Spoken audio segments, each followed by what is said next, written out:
Bonjour à tous et bienvenue dans cette vidéo. Aujourd'hui, petite interview, je rappelle le concept, la série c'est le portefeuille 2 et on invite un investisseur du monde de la crypto-monnaie ou autre part qui va nous parler de son portefeuille, sa stratégie et comment il voit globalement ses investissements. L'objectif c'est que vous puissiez prendre un petit bout du portefeuille ou de la stratégie de chaque invité afin que vous puissiez construire votre propre stratégie. Aujourd'hui, on se retrouve avec notre ami Crypto Farmer qui est encore une fois sur la chaîne pour la deuxième fois. Cette fois, on va un peu plus parler du bear market, de qu'est-ce qu'il se fait en bear market, de sa vision sur Ethereum par rapport à Bitcoin et globalement de son portefeuille d'investissement. Voilà, vous connaissez le concept.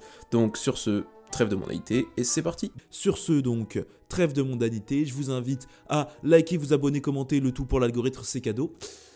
C'est parti. Et hop, on est live. Merci à toi, Crypto Farmer, d'être aujourd'hui avec nous sur la chaîne. Bon, je vais pas te redemander de te présenter, puisque tu t'es déjà présenté dans la dernière vidéo qu'on a fait il y a 6, 7, 8 mois, où on était encore, on va dire, en bull market, on peut le dire. Donc, aujourd'hui, on va directement rentrer dans le vif du sujet, et je vais demander qu'est-ce qu'un farmer il fait en bear market. Dis-moi, qu'est-ce que tu fais en bear market? Bah écoute, déjà bonjour à tous, bonjour Ben. Merci de m'avoir réinvité. Et qu'est-ce qu'un farmer fait en bear market? Il hiberne. C'est un peu ça, c'est un petit peu ce que j'ai partagé sur Twitter et YouTube depuis plusieurs mois. Vraiment, il y a des moments où le but, ça va être de maximiser les gains. Il y a des moments, le but, ça va être de minimiser les pertes. Là, clairement, on était dans une phase de marché où tous les tokens ont pris très cher. Hein. Là, je parle de prix, ils ont beaucoup baissé, notamment tout ce qui est token de gouvernance de DeFi. En fait, ce qu'on entre guillemets, farmé, hein, parce que comme on en avait parlé dans la dernière vidéo, la plupart des rendements, en fait, c'était parce que tu récupérais des tokens de gouvernance de projet. Donc forcément, en fait, les rendements ont beaucoup baissé. Les risques technologiques de bugs, de hacks étaient toujours au même niveau, voire même peut-être un petit peu supérieur. Donc forcément, la balance risque-récompense était plus vraiment en notre faveur, en faveur des farmers. Donc ouais, le plan, c'était d'hiberner. Et puis, mis à part, là, récemment, là, on en a un petit peu parlé en off, le plan le programme de liquidity mining d'Optimism, le layer 2 d'Ethereum, Ouais. qui m'a fait sortir, moi, personnellement, un petit peu de ma grotte. Mais voilà, les rendements ne sont pas à la hauteur du bull run de 2021. Mais voilà, faire travailler un petit peu ces cryptos, trouver du 10-15% sur du stable, ça fait plaisir quand même. Ok, trop cool. Et du coup, par rapport à ce mot hibernation, donc ça veut bien dire que la majorité de tes stables, la majorité de tes cryptos étaient tout au chaud dans ta ledger, sans interaction avec protocole, surtout après la débâcle de l'UST. Toi, comment tu l'as vécu d'ailleurs, cette débâcle, et comment ça s'est passé par rapport à Celsius, etc. C'était quoi ta réaction dès le début, après cette débâcle-là, en tant qu'investisseur, pas forcément en tant que créateur de contenu? Déjà, moi, j'ai eu de la chance, c'est que je suis sorti. En plus, c'est public. À chaque fois, je suis sorti publiquement. Soit j'ai tweeté, soit c'était sur mes vidéos YouTube. De l'UST un mois avant le crash et de Celsius, pareil, un mois avant le crash. Parce que Mm. forcément, comme c'était des protocoles et des plateformes que j'avais mentionnées sur ma chaîne YouTube, je me devais d'annoncer publiquement que je sortais et que même je conseillais de sortir. Parce que voilà, ce qui était vrai sur l'UST au début, quand il y avait 1 ou 2 milliards d'UST en circulation, n'est pas vrai quand il y en a 20 milliards, surtout par rapport au risque. Et du coup, je l'ai vécu de manière, d'un point de vue investisseur perso, assez relax, d'un point de vue créateur de contenu, un peu moins, parce que je sais que même si je suis sorti publiquement, même si j'ai annoncé que ça commençait à chauffer, je sais qu'il y a forcément il y a beaucoup de gens qui sont potentiellement rentrés grâce à moi et qui n'ont pas pu sortir. Donc voilà, d'un point de vue créateur de contenu, forcément, ça fait mal au cœur quand il y a un truc comme ça aussi gros qui explose parce que forcément, je sais que j'avais des abonnés qui étaient dedans. Mais oui, après, forcément, effet de cascade, le prix Ethereum, moins de 1000 balles, Bitcoin, moins de 20 000. Donc après, ça crée des opportunités d'achat, évidemment. J'espère que des gens ont pu comme ça recommencer un DCA Mm. ou comme ça reconvertir les stables. Du coup, niveau stable, moi, personnellement, j'en avais quasiment plus. Là, j'ai un petit peu pris des profits sur les achats sous les 1000 dollars d'Ethereum. Mais du coup, bah, plus avoir de stable, plus de problème pour où trouver des rendements. Et du coup, bah, étant majoritairement sur ETH, bah, je me suis concentré voilà, sur un peu des stratégies d'arbitrage, des formes d'Ethereum 2.0, sur tout le stacking et tout ce qui se rapprochait plutôt d'Ether, puisque voilà, forcément, j'avais plus beaucoup de stable. Donc, le peu de stable, c'était sur des échangeurs centralisés en ordre d'achat, ou voilà, pour profiter voilà, sur Binance, par exemple, vous pouvez toucher 10% sur vos stables jusqu'à 2000 $. Voilà, des Ok. petites stratégies comme ça, même si c'est sur de l'échangeur centralisé, mais la majorité des fonds étaient quand même sur la Ledger. Ok, trop cool. Et du coup, là tu es toujours en peu de stable ou enfin, est-ce que tu as repris un montant substantiel de ton wallet en stable, je sais pas, 30%? Non, là, ça doit tourner 10-15% de stable, donc un petit peu plus qu'avant. On va dire que je tournais souvent vers 33%. Là, au moment du gros dip, j'étais quasiment 100% de crypto. Là, je dois être à 10% de stable. Donc, j'essaye Ok. forcément de profiter. Bah, le fait que je sois tous les jours sur Twitter, tous les jours, je suive le marché, je vais essayer d'en profiter un petit peu pour essayer d'acheter les mouvements un peu plus court terme. Mais voilà, je suis plutôt un investisseur, donc je suis toujours très investi et aujourd'hui, bah, très peu de stable. Ok, du coup, tu es plutôt risk-on par rapport au marché, on va dire. Ouais, Euh, ouais, ouais. et est-ce que tu regardes un peu tout ce qui se passe par rapport à la macro, c'est-à-dire voilà, guerre en Ukraine, potentielle récession, taux d'intérêt, etc. Parce que bah, il y a pas mal de gens, et notre dernière vidéo donc avec Samy, où lui, il pense que malgré toutes les bonnes nouvelles qu'on peut avoir sur le côté crypto de la chose, si on a des mauvaises nouvelles sur la macro, et si la macro se passe mal, comme c'est en train de se passer en ce moment, Mhm. finalement, être risk-on pour le moment n'est pas forcément des plus pertinents, à son sens en tout cas. Enfin, risk-on, totalement risk-on, c'est ça que je veux dire. Mhm. Donc, il n'a pas parlé de pourcentage, mais en tout cas, il pense que voilà, on est quand même dans une situation qui est un peu plus compliquée, notamment à cause de la macro. Toi, qu'est-ce que tu en penses de ça? Et pourquoi, du coup, tu es risk-on? Mhm. Alors déjà, pour mettre un petit peu en perspective mes propos, je suis vraiment risk-on crypto, mais après, voilà, la crypto, ça représente pas non plus... je suis pas risk-on, 100% de mon patrimoine, c'est pas en crypto. D'accord, ouais. Donc forcément, je suis risk-on crypto, mais cette partie représente pas tout. Et sinon, bah, par rapport à la macro, forcément, je suis déjà par curiosité. Mais moi, je vais avoir une approche un petit peu différente. C'est justement, moi, c'est dans ces moments où on dit que, voilà, un peu catastrophiste, voilà, la macro est dégueulasse, il y a la guerre, ta, ta, ta. Je pense que, voilà, c'est toujours dans des moments comme ça où ce sont les meilleurs moments d'investir et toujours essayer de faire un contre-courant, en fait, de la doxa. De la même manière, un peu quand il y a eu le Covid, qu'on disait qu'il y avait cette pandémie qui allait ravager X% de la population, qui allait ravager l'économie. Et c'était vraiment le point bas de marché avant un rallye sur les stocks et sur les cryptos exceptionnel. Ouais. Donc je pense que justement, un point intéressant, et ça, c'est, je pense, un petit peu une règle générale, c'est un point intéressant d'investissement, que ce soit dans les cryptos, dans les stocks. Ça va être un moment où ça paraît pas intéressant parce qu'il y a des risques macro, des risques mondiaux, des risques de pandémie, des risques bidules. Et je pense que tout le temps, enfin dans l'historique comment que je connais, ça a toujours été un peu vérifiable. Donc c'est pour ça qu'en fait, ce risque macro, oui, certes, il est dangereux, mais en même temps, il y a aussi l'argument de un point de bas de marché, ça sera un moment dangereux, entre guillemets. Ok, je vois très bien. Bah, ce qui est un argument pertinent que tous les investisseurs qui ont presque 100 ans maintenant, les Warren Buffett et compagnie, Mhm. préconisent. Mais en fait, là où la question a été mal posée, je pense, c'était dans le fait que j'ai l'impression que tu n'étales pas forcément, tu vois, sur un peu plus de temps Mhm. que ça. Parce que quand tu regardes par exemple 2008, 2008-2001, enfin, des gros crashs de marché. Bien évidemment qu'on ne peut pas les voir à l'avance, mais par contre, en fait, ça fait, je pense, pas de mal d'étaler un peu tes achats, tu vois, et de garder un peu stable pour continuer à étaler, etc. Et justement, je pense que 2 ans en crypto, c'est le bon truc pour étaler dans un bear market. Et du coup, est-ce que toi, c'était un truc que tu prends en compte ou pas du tout, ou tu penses vraiment qu'aujourd'hui, voilà, on est sur pas forcément point bas, mais un bon moment Donc, à long terme, bon moment ou point bas, ça ne changera pas grand-chose puisqu'on sera beaucoup plus élevé que là où on est maintenant.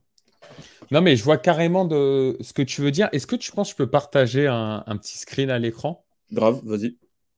Et Je du sais pas comment on coup, fait. je fais partager écran, partager l'écran, écran 1. Let's go. Et là, ok. Et du coup, je l'ai mis. Ouais. Je sais pas si tu l'avais déjà vu celui-là, mais tu vois, ça c'est un graphique intéressant qui vous montre que voilà, même si potentiellement on est dans une bonne période d'achat, alors déjà c'est un peu moins vrai aujourd'hui qu'il y a 2 semaines, hein, parce que là on a eu un rallye, voilà, pour situer les gens qui nous écoutent. Là on est sur un Ethereum à 2000 alors qu'il y a il y a 3-4 semaines il était à 800. Donc forcément déjà on est sur une moins bonne opportunité.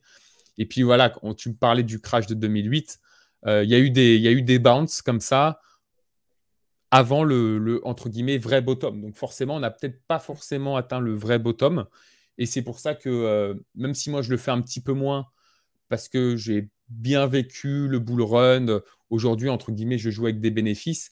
Mais pour un premier investisseur ou pour quelqu'un qui est moins plongé comme ça tous les jours sur le marché, forcément, une entrée en DCA sur 6 mois, 1 an, ça me paraît quand même beaucoup plus sage que de rentrer all-in et d'être 90% investi aujourd'hui. Ok. Ok, bah moi, à titre perso, je l'ai déjà partagé plusieurs fois, mais c'est ce que je fais. C'est-à-dire d'être quasiment full DCA sur ma stratégie d'achat. Mhm. Et étaler sur une période où je me dis, bon, le bear market, sauf catastrophe, ne durera pas plus longtemps que ça, et donc j'étale sur toute cette période. C'est ça. Et Et puis tout à l'heure, là, on va parler d'un truc, mais ça, c'est pour dans plusieurs années. Mais ce ouais, DCA qu'on fait à l'achat, va falloir aussi le faire à la vente. Et malheureusement, je pense qu'il y a beaucoup, beaucoup de monde, hein. Et puis moi, le premier, on essaye de timer le top. Mais voilà, un DCA à la vente, je pense que c'est aussi ultra, ultra puissant, quoi. Dès qu'il y a mm, des indicateurs techniques long terme qui sont comme ça à leur maximum, ou en tout cas proche de leur niveau maximum historique, tu vois, un petit DCA, vendre toutes les semaines une partie de son bag, ça va être aussi intéressant qu'aujourd'hui acheter en DCA, quoi. ouais, je vois. Ok. Et par rapport à ça, je pense que c'est plus facile de timer, entre guillemets, bon, le top que le bottom. Tu vois? Parce que le top, on a eu Ouais. des Dogecoin, on a eu des Shiba, on a eu des choses très très bizarres qui sont apparues au moment des tops en général, surtout du premier. Donc Mhm. en mars 2021, là c'était vraiment la débandade sur ce qu'on avait en termes de crypto et d'ineptie. Mais ça reste très difficile et j'ai pas réussi à le faire à titre perso. Mais bon. Euh, Mais tu euh, vois, les bottoms, tu vas avoir des indicateurs techniques comme le RSI en weekly qui fait ah, des mais ça, points bas de me la sortent même pas les trucs manière de qu'ils l'ont Wiki. fait en 2017. Et voilà, tu achètes le point bas du RSI historique à 23 sur Ethereum, il me semble, en weekly. Et puis juste après, bah, il fait un fois 2,5, tu vois. Donc, Ouais, en certes, fait, c'est c'est vrai, mais le difficile de truc, c'est timer le bottom, mais tu as quand même aussi des indicateurs. Mais c'est vrai que l'histoire du Dogecoin, c'est un bon indicateur de top, ça. ouais, c'était un bon truc. Ouais. Mais c'est vrai que ce truc de RSI, etc., il y a plein d'indicateurs qui chaque fois collent le bottom. Mhm. Mais tu te dis, bon, il y a d'autres choses. Enfin, tu peux pas regarder juste cet indicateur-là, parce que moi, je me dis à chaque fois, et à chaque fois, ils ont raison. Et chaque fois, j'ai le seum. Après, j'ai la rage de Mhm. ne pas avoir vraiment suivi comme un teubé l'indicateur. Mais je me dis, tu peux pas que penser comme ça, tu vois, parce que si la Fed, ils augmentent les taux, tu vois, ton indicateur de RSI, il va aller en dessous du sol, hein. Il y a pas de... Si la Fed, ils augmentent les taux encore plus, t'inquiète pas qu'il va cramer le sol et le plus Mhm. bas historique, on s'en fout, tu vois. Et c'est pour ça que je me dis, la macro il peut tout changer et tout diriger, tu vois. Donc, de toute façon, DCA. Euh, Non, mais ouais, mais on va dire que ça euh, peut être un bon argument pour, par exemple, commencer un DCA à partir de ce moment-là, tu vois. ou accélérer fortement ton Ou DCA à partir de ce accélérer, moment-là. voilà. Euh, ok, bah tout à l'heure, tu as parlé de que tu te concentrais plus sur des stratégies d'arbitrage sur Ethereum. Sur les Ethereum stakey, etc. Est-ce que tu peux nous parler de ça? De pourquoi tu fais ça? Non, d'abord, on va dire voilà, de ça. Et après, je Ouais. vais étayer mes questions. Mais du coup, en fait, très rapidement, en fait, un Ethereum staké, ça va être un Ethereum staké sur la Beacon Chain, donc en fait, la future blockchain Proof of Stake d'Ethereum, là, après le merge. Et du coup, en fait, il va y avoir plusieurs solutions de ce qu'on appelle le liquid staking, c'est-à-dire on va stacker un Ethereum, il est bloqué jusqu'au merge, mais on va vous donner une preuve de dépôt. Donc sur Binance, ça va être le B Ethereum. Si vous utilisez le protocole Lido, ça va être le ST ETH. Si vous étiez Kraken, il y en a un. Si vous étiez KuCoin, il y en a un. Et en fait, grosso modo, toutes ces représentations, ça représente un Ethereum que vous allez pouvoir récupérer après le déblocage, après le merge. Mais du coup, ça représente la même chose. Ça représente un Ethereum staké.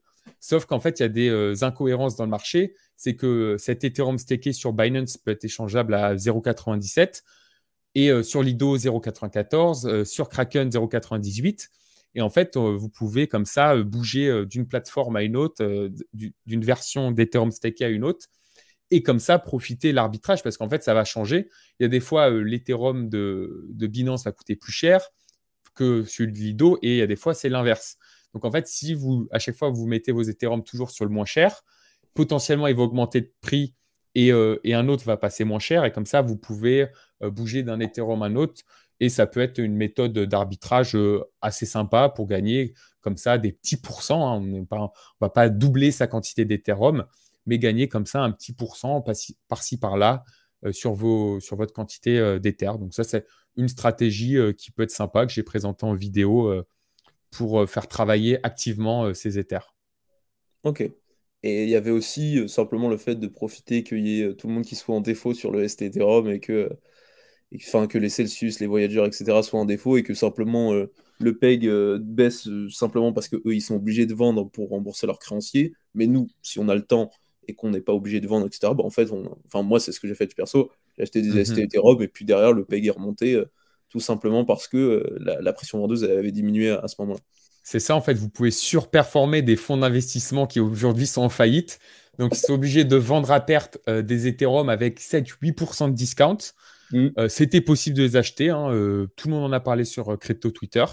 Et aujourd'hui, ce discount est seulement de 3%. Donc, en fait, en quelques semaines, vous auriez pu gagner 4-5% de votre quantité d'Ether. On va dire pas non plus, bon, c'est pas non plus sans risque, hein, parce qu'il y a toujours les risques technologiques de Lido, mais on va dire avec un risque assez réduit parce qu'on sait que ces gens vendaient ces Ethers avec un discount de 7-8% parce qu'ils étaient obligés, parce qu'ils étaient en liquidation. Donc voilà, en tant que retail, vous pouviez appuyer sur la gâchette et comme ça profiter de ces liquidations en cascade, de ces faillites en cascade de Celsius, Three Arrows, etc. etc. Ouais, clairement, et c'était assez intéressant à ce moment-là. C'était assez fascinant de voir, tu sais, il y a plein de gens qui disent, ouais, la smart money, ils vous manipulent et tout. Smart money, c'est des dégénérés. Hein. Enfin, pour la majorité, là, ça se voit, la smart money, c'est des dégénérés qui prennent du levier comme des malades, entre eux en plus. Et donc, à la fin, ça nous fait un 2008 de la crypto. Non, mais cet épisode, ça nous a juste montré que tous ces fonds d'investissement, voilà, qu'on a envie de suivre quand ils investissent dans un projet, voilà, on regarde leur portefeuille et tout. En fait, c'est juste des gros apes comme nous qui spéculent sur tout et n'importe quoi, sans risk management et tout. Et il y en a certains, bah, forcément, il y a une sélection naturelle et ceux qui ont, même pas forcément les plus mauvais, mais en tout cas ceux qui étaient au mauvais endroit, au mauvais moment, bah, ont pris, sont plus là, ont disparu tout simplement. Ouais, clairement. Il y a deux sortes de smart money. Hein. Il y a les smart money qui font du revenu, donc les FTX et les Binance, c'est-à-dire qu'eux, ils printent si on monte ou on descend. Et la smart money qui commence à faire des leviers. Enfin, vraiment, ils ont eu pas mal de problèmes. Et bon, ça a été un gros carnage.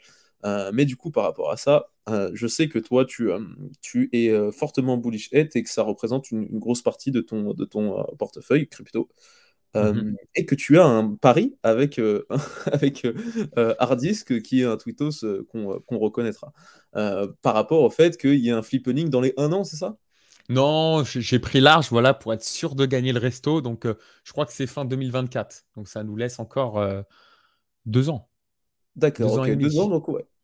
Ouais. On a de la place. On a de la Je place déteste payer les restos, je préfère me les faire payer. Donc, j'ai pris large. Oh, t'aurais pu prendre plus large. En plus, je pense qu'il aurait accepté. Donc ouais, à partir de là, j'aimerais que tu voilà, expliques un peu cette thèse-là par rapport au fait qu'il y ait un flipping et que Ethereum, à terme, sera la plus grosse crypto-monnaie, la plus importante, et pourquoi ce sera le cas selon toi.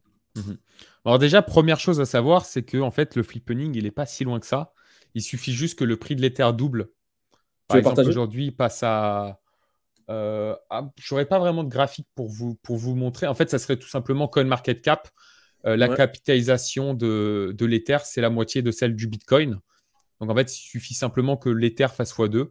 Donc, aujourd'hui, il passe de 2000 à 4000 et que le Bitcoin reste à 25 000. Grosso modo, le flipping, c'est ça. Donc, ça paraît beaucoup, mais en même temps, ce qu'il faut se rappeler, c'est que sur la dernière année, l'Ether a fait x3 ou x4.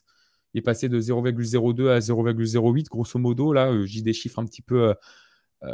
c'est pas non plus précis, mais voilà, grosso modo, donc l'Ether a déjà fait ça, hein, de doubler face au Bitcoin. Et il suffit simplement qu'il double une fois supplémentaire pour faire le flippening. Donc déjà, c'est pas non plus c'est pas voilà, c'est pas la grosse montagne à franchir. Ensuite, ce qu'il faut savoir, c'est pourquoi moi je pense que ça va se passer, parce que tout simplement, il y a le merge et il y a pas mal d'implications.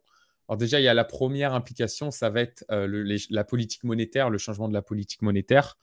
On va imprimer, au lieu d'imprimer 13 500 Ethers par jour, on va en imprimer 10 fois moins, grosso modo. Ce qui équivaut à un triple halving, hein. On divise l'émission par 2, puis encore par 2. Donc voilà, c'est ce que en fait, le Bitcoin fait tous les 4 ans. L'Ether va en faire 3 au moment du merge. On sait la conséquence de l'halving, hein, sur le prix du Bitcoin. À chaque fois, ça enclenche un gros bull run. Donc forcément, cette division cette réduction de 90% de la production d'Ether, c'est autant d'Ether qui vont être en moins en circulation. Et surtout, c'est des Ethers qui étaient donnés aux mineurs. On sait que le mineur, il n'est pas là, il ne croit pas à l'Ether. Le mineur, aujourd'hui, c'est des professionnels qui achètent du matériel, payent leur électricité, minent quelque chose, le vendent, en font des profits, réinvestissent potentiellement dans d'autres machines pour faire les intérêts composés. Donc, en fait, ce sont des Ethers qui sont dumpés. C'est une pression baissière sur le marché.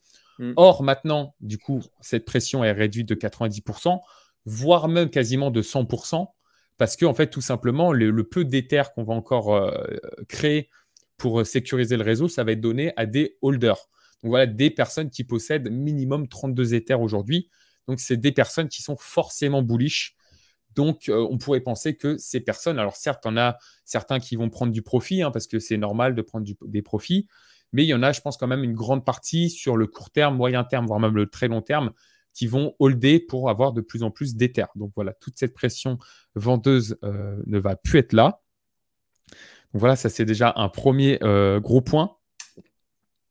Et après, il y a aussi ce changement de narrative où on va passer d'une crypto voilà, avec une pression baissière, où en fait on subventionne le réseau, hein, parce que là, Bitcoin, on va créer des nouveaux Bitcoins pour sécuriser le réseau. Donc en fait, c'est un réseau subventionné, où là, en fait, on va être sur un Ether où avec le mécanisme de l'EIP 1559, avec le mécanisme de burn, on va avoir un réseau non subventionné, voire même le contraire, c'est-à-dire que l'utilisation du réseau, en fait, la captation de l'utilisation du réseau, ça va créer un token déflationniste.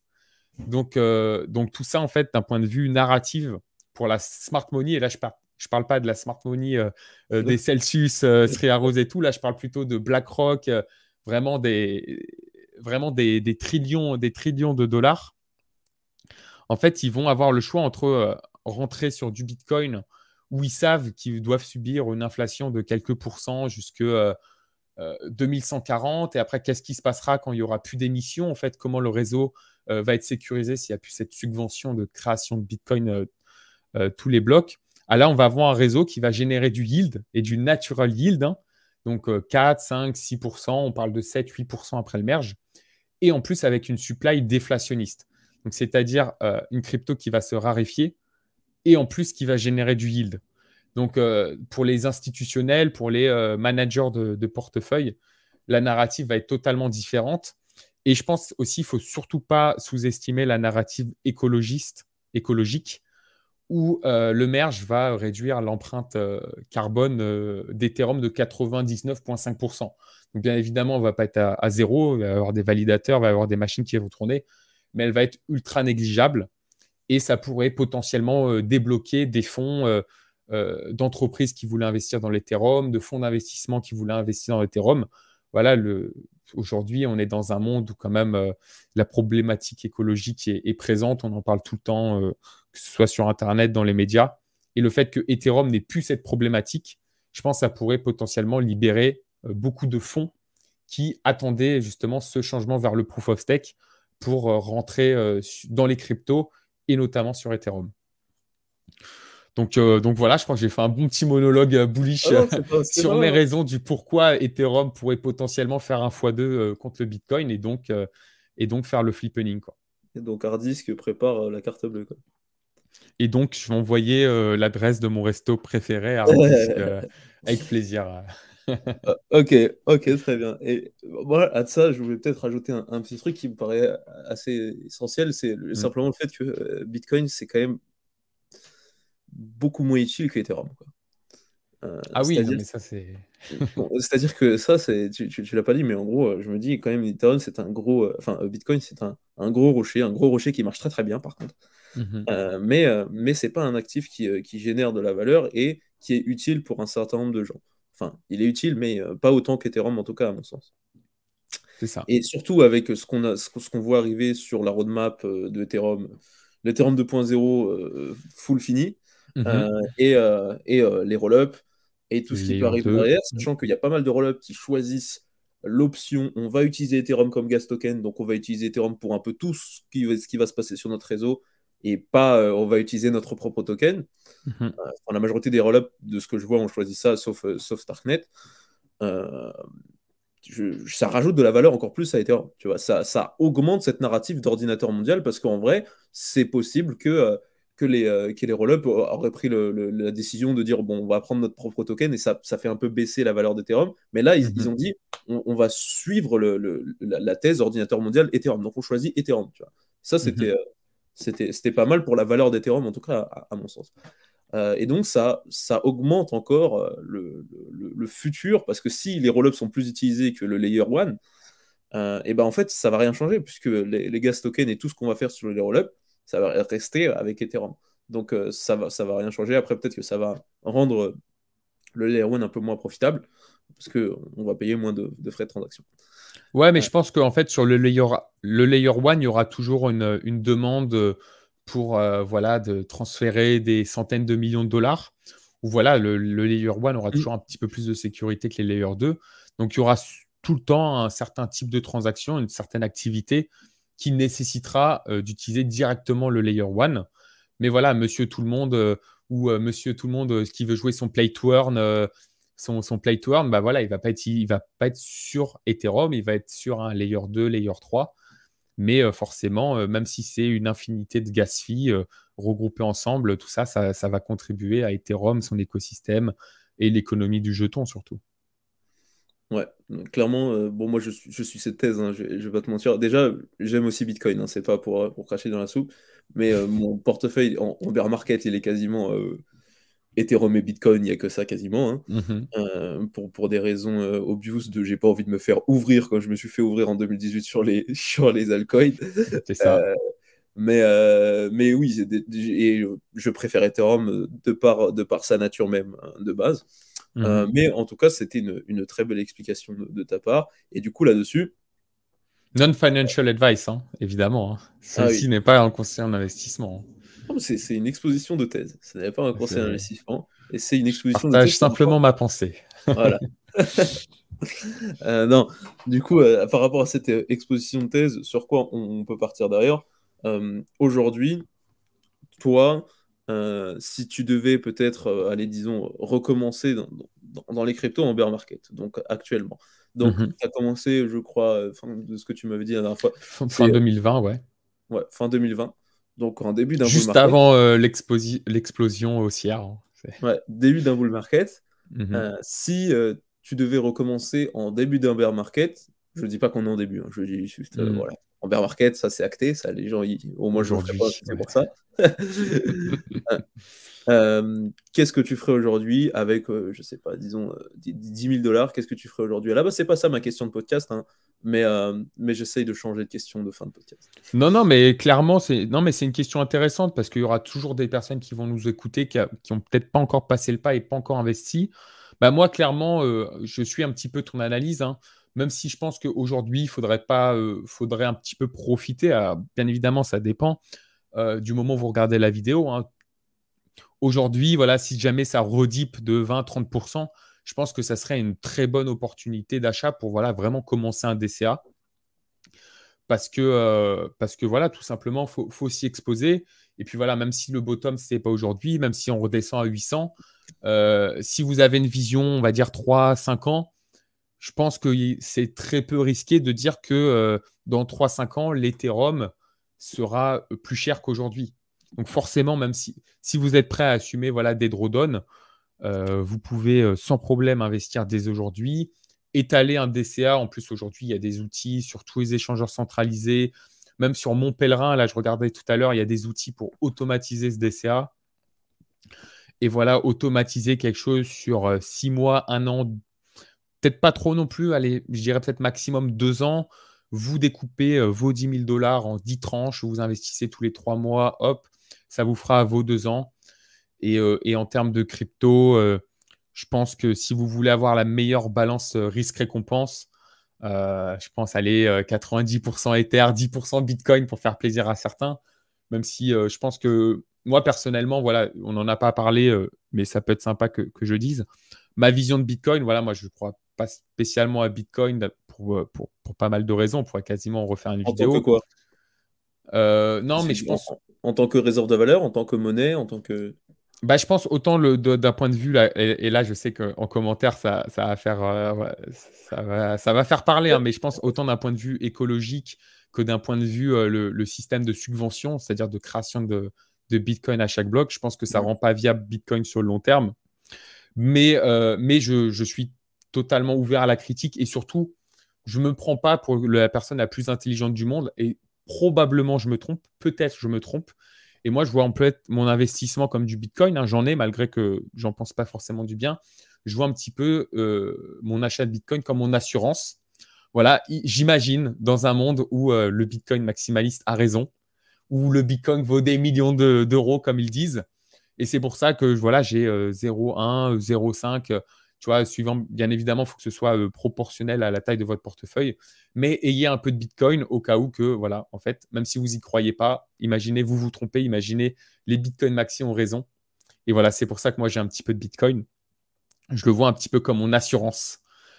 Aujourd'hui, Ouais. voilà, peut-être je suis à côté de la plaque et mon assurance, c'est d'avoir un petit peu de Bitcoin au cas où je sois à côté de la plaque. Et voilà, et je ne sais même plus pourquoi je parle de ça. Non, mais c'était un bon point parce que, après, c'est aussi peut-être une question d'espérance de gain, c'est-à-dire que si, personnellement, je crois aux deux, pas à la même, pas à la même, pas au même degré. Et C'est donc, ça. je pense que mon espérance de gain, elle est meilleure sur Ethereum, tu vois. C'est Et donc, ça, à mais partir il de y a là, toujours ce côté gérer les risques et diversifier, c'est réduire les risques au final.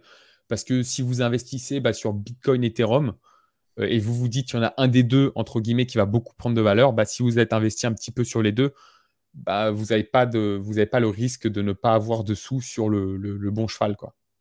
après, en général, bon, les deux sont sacrément corrélés, hein, mais ce Ouais, que je veux dire par là, c'est qu'en gros, je me dis, si je me mets dans la tête d'un mec qui n'est pas forcément autant dans les cryptos que nous, je me dis, bon, si tu es dans les cryptos, si tu investis dans les cryptos, c'est quoi l'actif sur lequel où tu as le meilleur risque-récompense? À mon sens, aujourd'hui, c'est Ethereum. C'est pas ouais, je Bitcoin. pense que c'est Ethereum de loin. Donc, Je pense c'est que c'est pour ça Ethereum de que loin. moi, par exemple, si je dois dire à mon père, par exemple, d'investir sur les cryptos, je lui dirais, bah, achète de l'Ethereum, tu vois. C'est tout. Je lui dirais, Mm. comprends ce qui se passe, comprends les smart contracts, etc., achète de l'Ethereum. Et je sais que c'est pas forcément un truc que beaucoup de gens vont kiffer parce que les gens disent faut commencer par Bitcoin pour comprendre, etc. Pourquoi Je pas, pense mais que ça a beaucoup été dit parce que la Bitcoin dominance, on parlait de Bitcoin dominance et ça a toujours été la crypto la plus dominante. Mais, mais dès qu'il y aura le flippening, en fait, cet argument sera plus valable, tu vois. Non, en fait, moi, de ce que je vois, les gens qui disent ça, c'est simplement parce que c'est avec Bitcoin que tout a commencé. Et ils ont Hmm. totalement raison, tu vois. Et qu'il faut comprendre Bitcoin pour comprendre le reste. Mais ça, c'est, à mon sens en tout cas, c'est un truc qui n'est plus forcément vrai maintenant parce que la crypto, c'est devenu vraiment giga grand.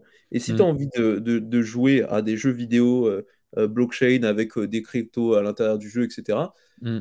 comprendre Bitcoin, c'est pas forcément le truc que tu as envie de faire Non, mais c'est comme 10 si tu minutes. achètes ton iPhone. Aujourd'hui, tu n'as pas besoin de comprendre le Nokia 3310, quoi. Tu peux aller directement sur iPhone.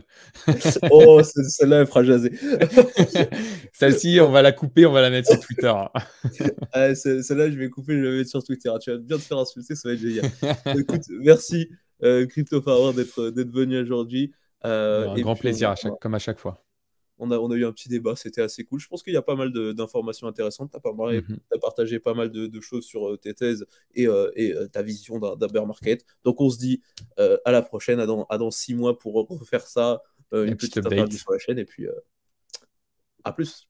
Avec plaisir, ciao ciao. Attends, avant de partir, je t'invite à lâcher un like, un commentaire pour l'algorithme et aussi à t'abonner. Pourquoi pas pour mes beaux yeux et pour que je puisse faire plein de placements de produits dans le futur, mais plutôt pour que j'ai le volume nécessaire pour inviter de plus en plus de gens intéressants qui pourront venir partager leur portefeuille et se plier à l'exercice de partager leur stratégie de manière transparente avec vous. Donc si vous voulez voir de plus en plus de gens intéressants et en plus dites-moi les gens que vous voulez recevoir en commentaire, et il faut s'abonner, laisser un like et un commentaire. Plus de ça, si vous voulez utiliser ma stratégie à moi, la stratégie de la finance décentralisée et du farming qui me permet de générer des revenus passifs qui vont être colossaux en finance décentralisée, en crypto, alors je vous invite à aller dans la description où il y aura une formation complètement gratuite qui va vous expliquer comment je réalise ça au quotidien. Donc si ça vous intéresse, le lien est dans la description. Maintenant je vous laisse liker, commenter, tout ça pour l'algorithme, ça fait plaisir, c'est cadeau. Sur ce, on se dit donc à la semaine prochaine. Ciao.